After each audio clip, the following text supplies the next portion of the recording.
Good evening, guys and ghouls. This is the Halloween season, a time to be crazy and creepy, and also a time for fun and awesome festivities. My name is Dave of My Earth Guide, and I'm here with Langley West, and I'm here as one of the representatives for the Bleedingham Film Festival. It's awesome, Langley. Well, I have some questions for you, just so that our audience can get to know more about who you guys are and what you do, and hopefully it can influence some of you filmmakers out there to do some awesome films and submit them too. We'll be going through all that today, so stay tuned. And if you have any questions, of course, leave them in the comments. And if needed, I can always forward them to Langley or anyone else that could help from Bleedingham. We love talking about ourselves, so. We love talking about you too. Back in 2017 is when I first was really acquainted with you guys. I had my anthology that I promoted, and you guys were just awesome. It was a last minute thing. What was the name of the anthology? The anthology was Bon Appetit. It's Cannibal anthology. That's also a recipe book, and I'll leave the link for that down in the description. Of course, shameless self-plugging here. I've seen it. It's really cool Yeah. for all you cannibals out there. Did Michelle show you it, or did you see? I saw it at the night gallery when you had your booth. I can't remember. I'm lucky if I can remember yesterday. So, and that's probably why we're recording this, so I can reflect on my life. Like, hey, we did this one time. That's great. Okay, so let's just jump into the questions here. So, how long has Bleedingham been running? Bleedingham, this is 2019. This is our 8th year. It started. I'm not even going to try to do math, but the way it started was we're a group of filmmakers. We all met because we were working on films together, and for a little bit we actually got to do a little bit of teaching out at Western, which was cool for filmmaking and stuff like that. So we all knew each other, and we had gone to a film festival at the Pickford, which was I believe it was a music video festival or something like that, and we didn't have a good experience. Not because of the Pickford. The Pickford's awesome. By the way, the Pickford Film Center, you guys are awesome. We love you. But the festival itself, the content, we weren't excited about. And so we were walking to a bar, as we often do afterwards, to talk about things. And we all kind of decided, it's like, man, nobody has a horror film festival up here. They are in other places, like bigger cities like Seattle has Crypticon, and there's different things, but there was nothing really happening in Bellingham. So we just kind of kicked it around and decided, let's make a horror film festival. Short horror films was what we were going after.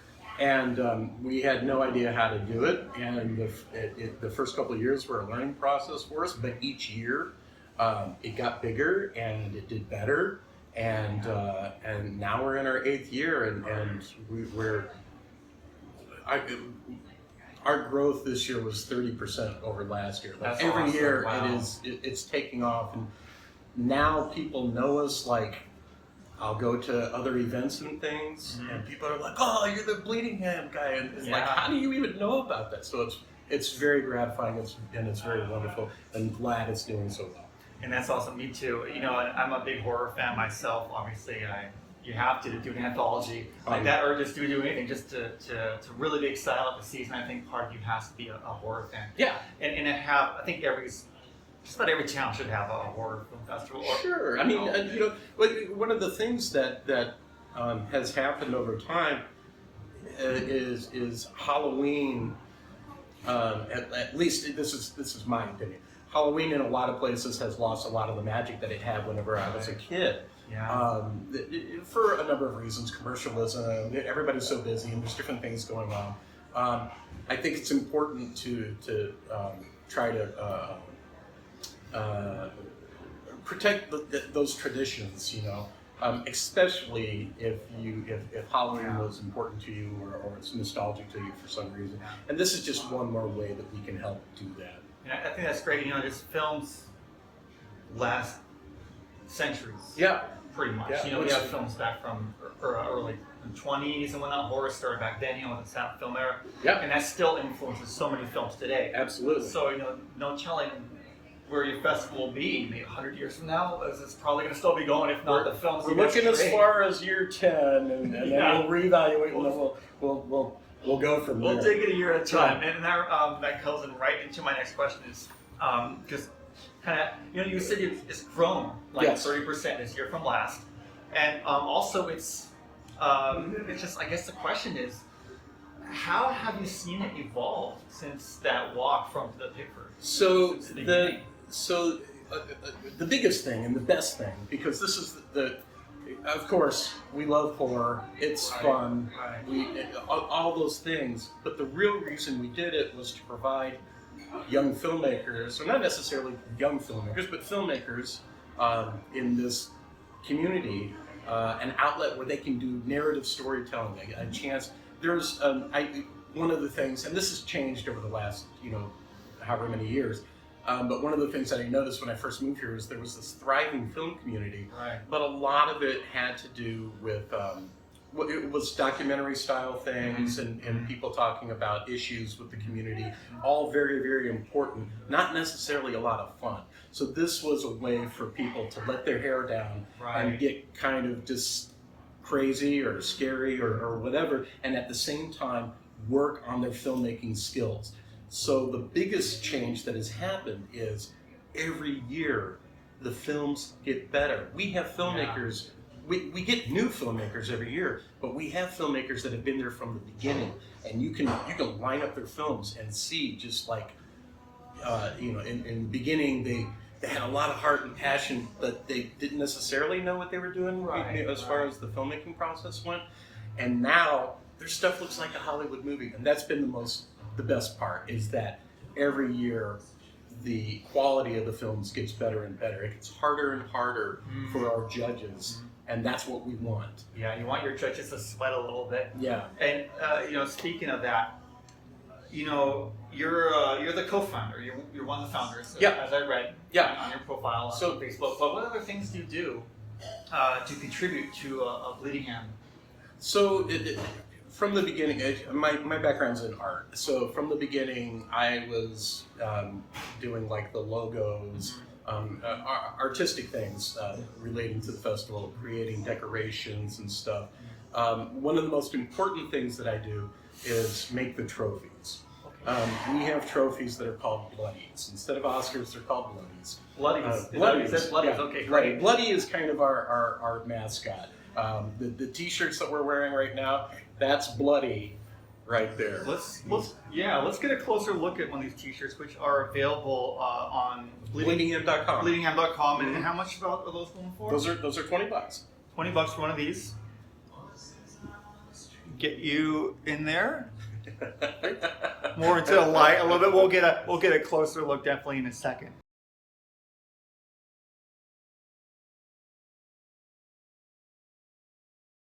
So these look great. These shirts look great, and you said you helped design them. That's our design. That's your design. Okay, great. And so we have some trophies here. So it was important for us. Like we wanted to. Because a lot of festivals, you just get the title. It's like, I won, but you don't really have anything to show for it. So we wanted something nice for people to come away with as prizes. So, and it took a couple years to nail the design that we really liked and that really worked. And we wound up coming up with, I made the sculpture. This is Bloody. And so he's made out of clay. And then I made a mold and I cast him in urethane, so he kind of looks like that before he gets painted. And then eventually, we wind up with the finished trophy. So it's a nice piece of solid something that the filmmaker can put on their shelf. We also offer, there's also plaques and certificates depending on what your place is.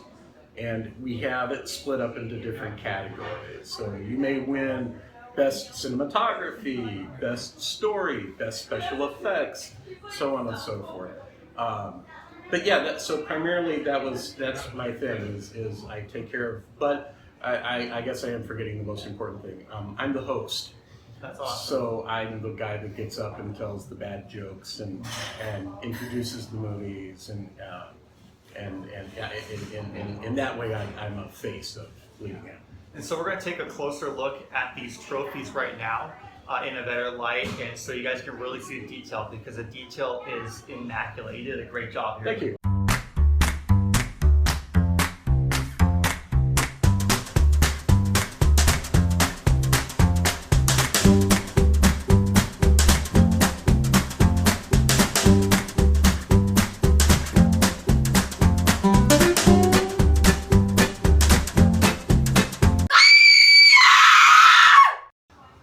What kind of typical things of horror do you guys get, or what are you kind of looking for when it comes to movie submissions? So that's the other great thing, is that horror is a very broad definition, right? It can mean different things to different people. Definitely, You know? definitely. When I think of horror, I think of the classic Universal monsters, Frankenstein, Wolfman, the Mummy.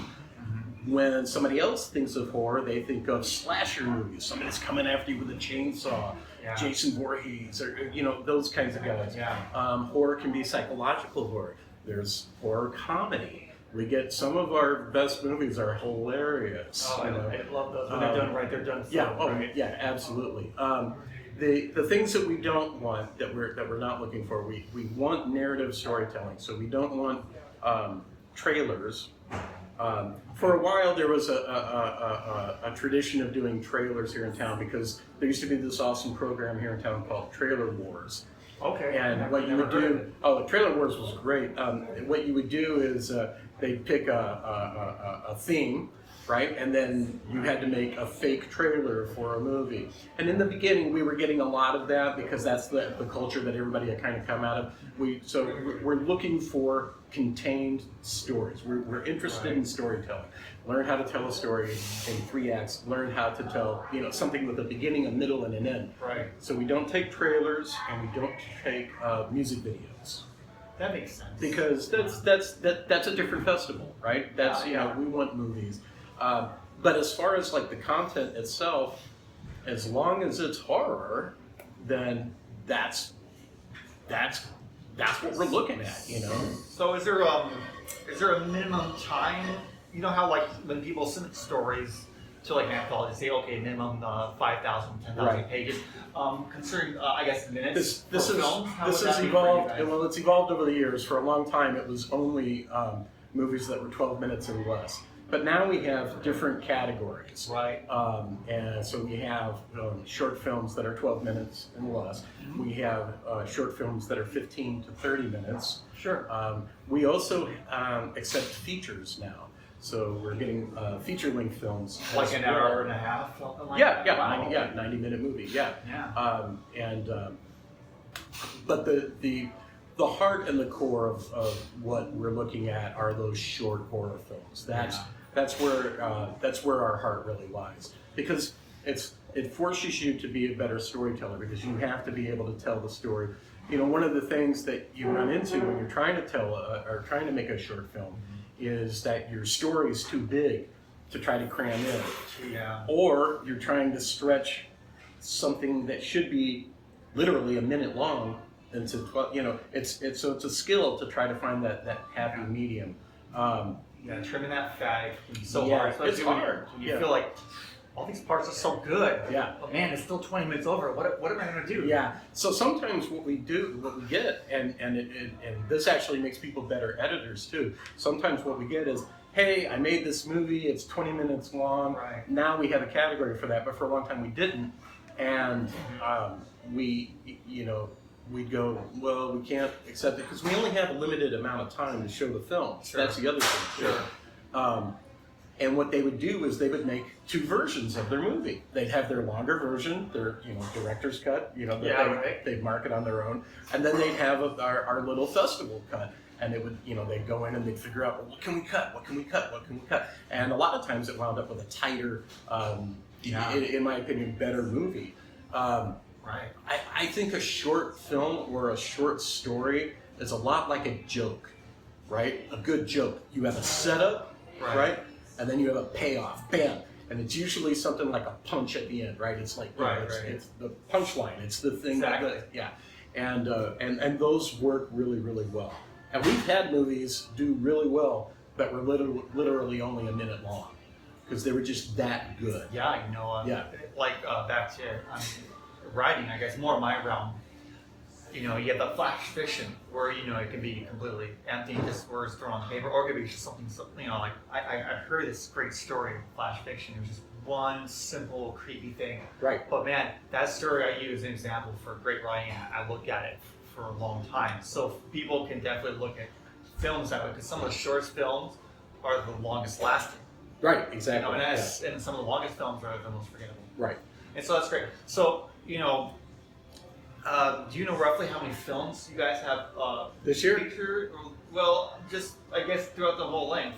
I mean, that might be a shot in the dark, but... if I was to try to put a number on how many films we've had over the last 8 years, I have no idea. Yeah. But this year we have the most films that we've ever had submitted. We had 82 films Are you kidding? 82? 82 films.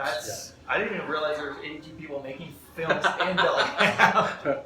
Well, now that brings up a good point. Or is it just Bellingham? Not all the filmmakers are from Bellingham. In fact, we have an international or outside Washington screenings now, and we get films. We've had films submitted from Russia. We've had films submitted. I think we had a film submitted from Iran.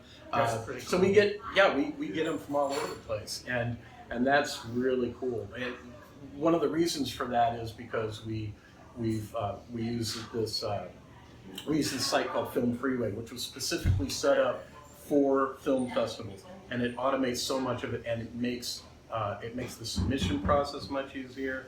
It makes the viewing for the judges much easier. In the beginning, we had to make secret YouTube channels and give people passwords so that they could watch the films. And sometimes we're physically dragging people to our houses. Sit and watch this movie so you can judge it. So they can watch it from. You said Film Freeway. Film Freeway. They can watch that on there. And so, speaking of watching, do you guys release anything on DVD? Do you guys have DVD collections, or are you guys planning on doing it? Don't. So we've always kicked that idea around. Obviously, it's up to the filmmakers if they want to do something like that, because a lot of people they'll make a film for Bleedingham, and then they'll want to take it to other festivals. Well, they don't want people to see it outside of the festival circuit, so they're not going to they're not going to put it on YouTube or anything like that. And some people are using these films as calling cards to try to get jobs in the industry. So it's important that it just doesn't go everywhere. They're selective about who can see it and when. Now, having said that, a lot of the filmmakers, after the festival's over, or if they've done a festival circuit, they will let us put them up on our Bleedingham YouTube page and say, here's an example of films that have been shown in the past. We have kicked around the idea of trying to put together a collection of the best of Bleedingham or something like that. But that's something we're still talking about. Yeah, you guys sound like you guys have plenty of time to do that. So with all this information that you guys here watching are getting, what would someone do who is obviously they can submit from pretty much anywhere in the world, right? It sounds like absolutely. Yeah. So somebody's listening to this. One of you guys are a filmmaker. Hopefully, a lot more filmmakers out there really into horror, wanting to get yourself out there, or have something in your portfolio to have made and seen by others. Speaking of that, Langley, what advice would you have for people who would like to submit to Bleedingham? Well, the best thing to do is to go to bleedingham.com. And there are links and navigations there that will guide you to the submission process, will guide you to our meter store, it'll guide you to a lot of different things, spotlights on our judges. The one thing that makes us different, that we're really, really, really proud of, is our judges. We pick our judges, and our judges are people that either work in the film industry, or they're authors, they're storytellers of some type.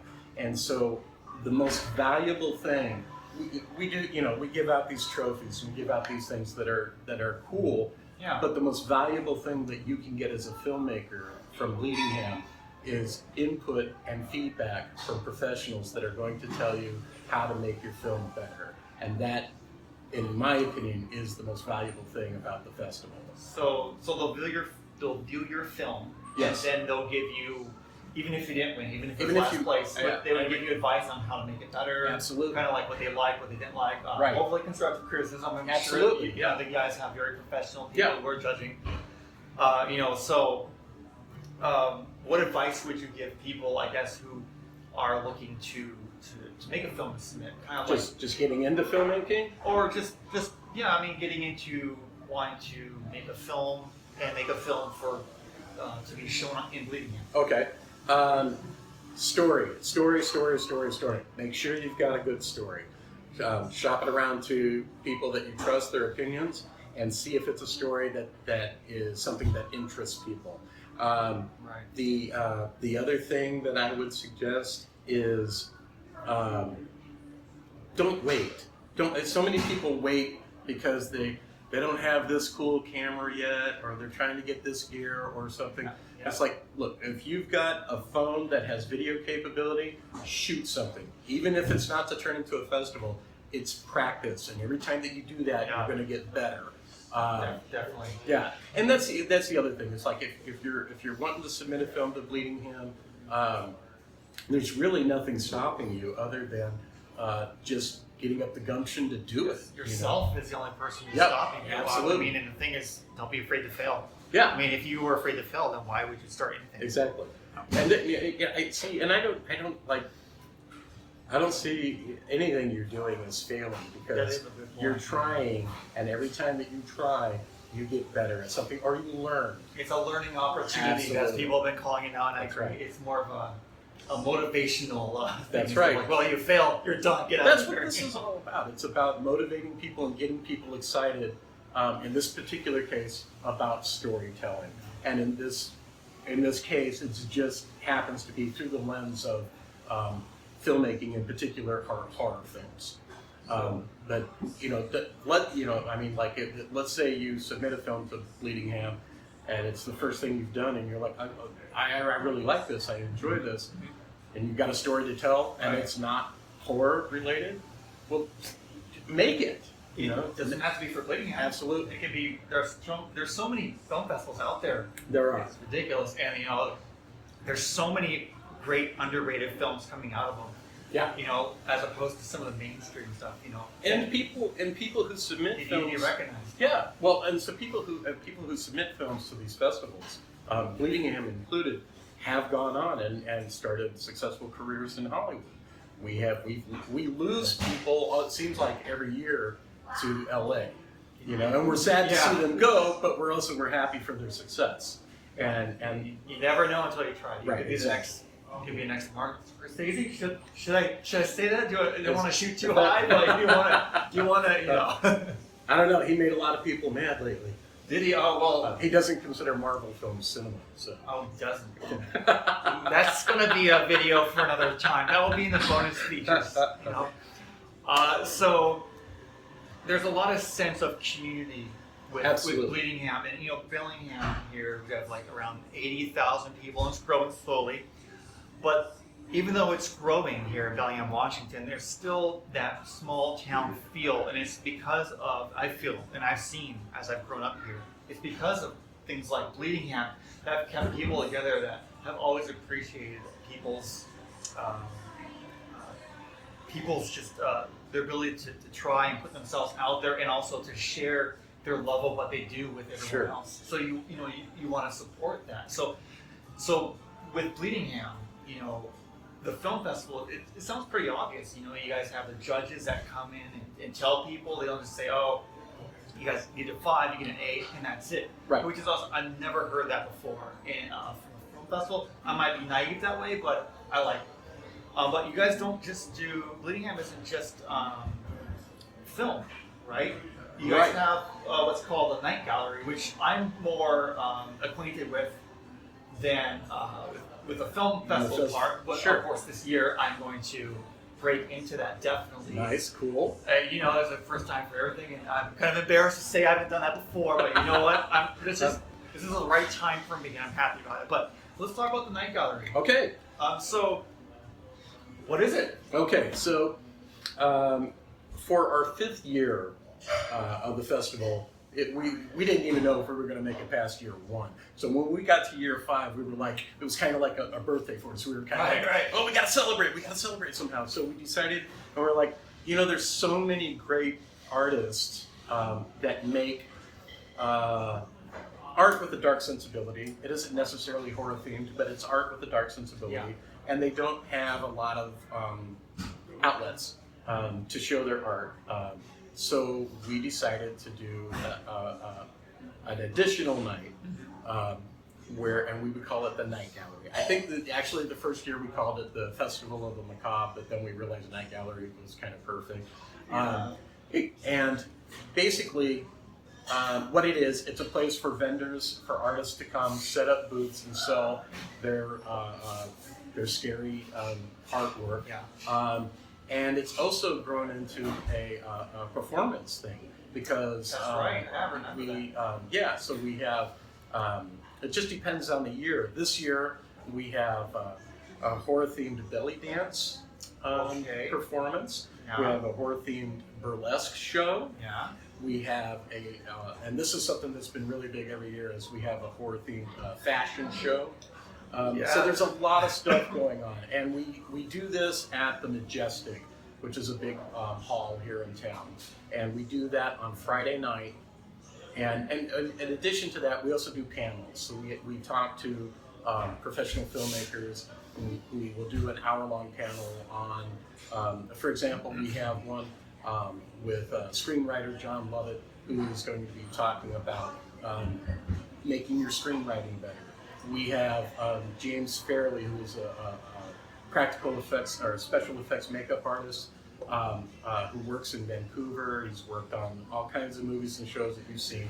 And he always comes and brings some cool things to look at. And he'll talk about special effects work, because that's a big part of horror films. So we have panels with filmmakers and authors and people like that to help, to help you make your story better. So it's like a little mini convention. It's just that it all takes place during one night at one location. We do that on Friday night. Okay. Saturday night is the big film festival at the Pickford. And we usually have additional screenings beyond that, like on Sunday, and we usually have an encore screening of something a week later at the Pickford. So really, there's several different opportunities to see things, but the big show with the prizes and all of that is Saturday night. This year, we always do it the weekend before Halloween. Right. So this year it is October 25th for the Night Gallery, and 26th for the actual film festival itself, Bleedingham. And that goes through the 26th, 27th, and then... Yeah, there will be stuff on the 27th, and then I don't remember, we have something happening at the beginning of November. So there you go, mark your calendars, and always go to bleedingham.com. Yeah, and you can see it, and you guys have been pretty steady with your dates, but if any last minute things change, that's the place to go? Yeah, absolutely. That's not going to change. It's not going to change, believe me. We're locked in. You guys are locked in. Come hell or high water, we're going to be there. Now, I did, we were talking about prizes earlier, and I forgot to mention probably the most important one. Sure. What happens is all the scores from the films are added up, all these different categories, best writing, best lighting, so on and so forth. All of those numbers get put together, and that determines the best film of the festival. Oh, man. And that person wins $1,000 cash. That's to do whatever they want. It's really cool because we've had people immediately say, I'm turning this around, I'm putting it into the budget for next year's movie, and they start on it, and that's really cool to hear. Yeah. One year we actually had a winner give us half of the money back. Wow. Because they wanted us to put it into the festival because they thought we were doing such a cool thing. That was very humbling. That's really cool. So heartwarming, and that's another great example of the community. That's just a tiny community here. That the inter-support you get, here in Bellingham. So, and at Bleedingham. Well, speaking to community, we rely on sponsors. We rely on local businesses for all kinds of things because we give out door prizes and all kinds of stuff. And the community has been so wonderful. Stores love, businesses love what we're doing, or seem to. They don't chase us away when we come knocking, saying, "Can we get a donation for?" And in exchange, we blast the businesses on social media, and we try to give them advertising as much as possible. Before this interview, you and I were talking about a lot of this cross promotion and stuff. That's a big part of Bleedingham, is that we want this to be a community thing. We don't want it just to be just us. And before we forget, you were talking earlier, I am one of the co-founders, but we need to mention who those other folks are. Yes, definitely. Let's not forget them. Absolutely. Go ahead. So, Bleedingham started with myself and Gary Washington. Okay. And at that time, Aviel Heath. Aviel has since gone on and started her own thing with Bellingham Film, which is another website, and it's all about filmmaking in general. We were joined by Michelle Barkland. Michelle is a beast. She does all of our organizing for the night gallery and trying to get people and acts and things together, and basically does the job of 20 different people. Yeah, she's Mission Impossible when it comes to that. Absolutely. Yeah. Gary is and we don't have titles, like there isn't a president and a treasurer and all that. Right. It's just kind of worked out where different people work on their strengths. He's our social media guy. He knows everybody. He knows his way around marketing. And That's great. He is the guy that we rely on to get the word out there and to basically to advertise us and do all these different things that need to be done. One thing that another, talking about community, that is really nice, but I want to mention it in case anybody wants to, is we always need volunteers. We need people to help, because it's a huge undertaking where even something like when we set up the night gallery, we've got like a very short window to set up like tables and like so volunteers are greatly helped. I mean, they greatly help and greatly appreciated. Definitely. So if anybody wants to volunteer, hit us up on. Yeah, and the Night Gallery always has something different every year. This will be my third year going to it. Nice. Last couple of years, I saw that they have a burlesque show. They have lots of entertainment. Raffles are always a thing. Yeah. That's great for fundraising. Absolutely. And a lot of fun to see all the crazy, goofy stuff and creepy stuff that you guys give away as prizes. I actually know a few people who are vendors who come up from like Seattle and places. So there's definitely that commitment there. And so stop on by the Night Gallery and check it out. You'll never ever not find something you absolutely love. It's like a needful thing here in Bellingham. Yeah, and another important thing to note about the Night Gallery in particular, the Night Gallery is free. There's no entry fee, so it doesn't cost you anything. Swing on by, have a good time. So just quickly back to the social media as we wrap up here. Obviously, you guys are on bleedingham.com. That's your main site. But social media wise, you guys what? Facebook, Twitter. We have Facebook. Pinterest. Which ones are you on? We can definitely link them in the description so everyone can get right to them. I'm old. I intentionally stay away from Twitter, so I'm not sure if we have a Twitter account, but we do have a Facebook account. And you can find us all over the place. It's Bleedingham, just like it sounds, only all one word. I do need to mention one more person. Yes, definitely. Actually, two more people. Yeah, definitely. Somebody that's been with us from the beginning and works in different capacities from year to year is Casey Schmidt. Casey Schmidt owns Northwest Grip, which is it's a grip company for filmmaking, if you know what that is. Also, Jennifer Lovechick. Jennifer Lovechick is our number cruncher. We're all creatives. We suck at math. Yeah. We are not good math people. And that's where people like Jennifer comes in and says, okay, let's compile all this information and research these numbers and let's find out who's going to be their big winner. Yeah, good accounting can make it. Oh yeah. Bad accounting can break it. Yep. So that's great. Just anyone you want to mention, anything more? Sounds like you got them all just about. A lot more people behind operations than I do about. There's so many people that help us. Mandible Everdoom does a lot of our art for us now, especially when it comes to the night gallery. So many other volunteers come back every year, and we love you guys so much, and we greatly appreciate what you do. I do want to mention, after this year's festival, our big push is we're becoming a nonprofit. Really? Yeah, we're becoming a nonprofit. It's going to be under the name, I think the name is the Northwest Story Laboratory, and Bleedingham is just going to be part of that. Okay. But we're going to be doing community outreach programs, workshops, education, trying to be a resource for, in particular kids, but everybody. Those storytelling tools, if that's what they want to pursue in life. Yeah. And so that's going to be our big thing after this year. And we'll be talking about it at Bleedingham this year. It's our big push to become a nonprofit before next year. All right, that's awesome. You guys are just spreading your wings, you're evolving, you guys are going forward, and that's great. Again, the community here is just in Bellingham, just for in just Bleedingham, one entity of many. It's just great. I think we're about ready to close up here.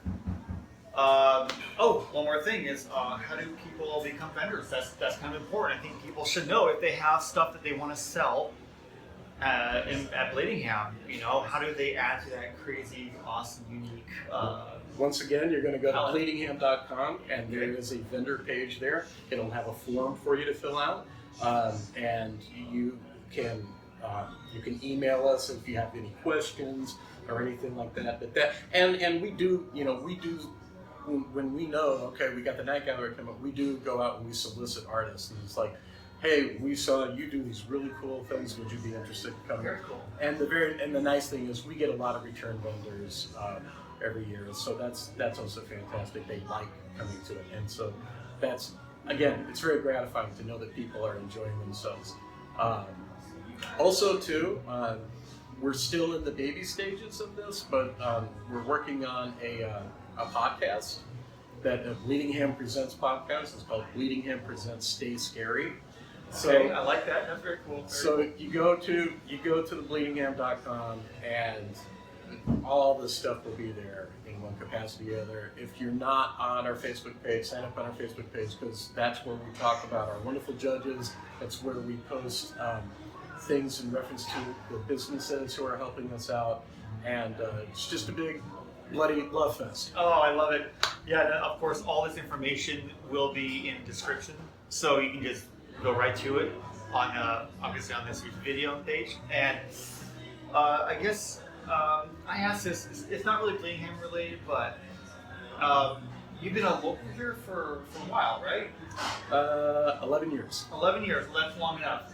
So, what besides Bleedingham? What place would you recommend those who come to visit Bellingham, or should come to visit Bellingham, to check out? What are some of your favorite haunts, if you will? So one thing that everybody should do is they should definitely go to Film is Truth. Film is Truth is a local video store. It's one of the few that survived. It is also a nonprofit, and we have partnered up with them this year for a night gallery. So when I first moved here, one of the things I noticed was it was a small town, but being a film guy, I walked around and I'm like, it's a video store called Film is Truth at 24 frames a second. And I'm like, I love that quote. And that's, we have the big film center. We have, definitely. And we have all the programs that they were doing there too. And it's such a film-friendly place. I was here for 2 weeks, brand new, didn't know anybody, and I got my first film gig in 2 weeks. And for several years, I was never without something, some gig, something. Somebody needed blood, or somebody needed an arm, or somebody needed whatever it was. There was always something going on, and that's still the case today. So, other places. If you're in Bellingham, you definitely need to go to Whatcom Falls Park. Yeah, it's beautiful. Yeah, off Electric Avenue. Absolutely. It's got a great big bridge with a waterfall, and it's beautiful. It's so picturesque. If you like photography, and it's just like walking, exercising, anything. If you like nature, just take a walk through there. It could take you more than 15-20 minutes, but there's so many places to check out within that park. And if It's you just go great. during different seasons, you get a different kind of movie every time you go. Yeah, it's fall now, so you're going to be getting a lot of leaves turning. We usually get a good snowfall once or twice a day. Here, usually it's overcast, but even then it's beautiful. And like you're saying, Langley, there's always a new kind of form the park takes in reaction to nature, and it's always, you'll never have a dull moment. I've walked through there for years. It's never been like, okay, what's next? It's always been, oh, hey, that's next. So definitely check it out when you come here. I also want to say, go to the Shakedown and the Racket. Yep. The Racket hosts our after party after Bleedingham. If you don't know about the Racket, it's a pinball place. Pretty awesome. It's awesome. I also want to shout out to Red Rum. Red Rum is a tiki bar. It's down by Everyday Music. That's right. It's pretty new, isn't it? It's beautiful. I love tiki It's a lounges. fantastic atmosphere. And they're going to be the place for our after party for the night gallery this year. Oh, I'll be there. Finally, the last thing I have to mention is the Pickford Film Center. None of this would be possible without the Pickford Film Center. And it's a place where you can go and you can have a beer and you can watch amazing films that you're not going to see anywhere else. The Pickford, again, Pickford, we love you. And the links to all these places we mentioned will be in the description. And of course, these things have been here for years, with the exception to Red Rum, Right. which is very much its own unique thing. And Bellingham's, in all my years of being here, we've never ever had a tiki themed Yeah, that's lounge. beautiful. Yeah. And I love those. I whenever I go to a place, I'm always looking for a tiki lounge, and I'll definitely be there for after party. Well, if you guys have any questions or comments, please leave them obviously in the comment section below. This is Dave, my Earth Guide. I'm here with Langley West of Bleedingham. And remember, stay scary. Stay scary.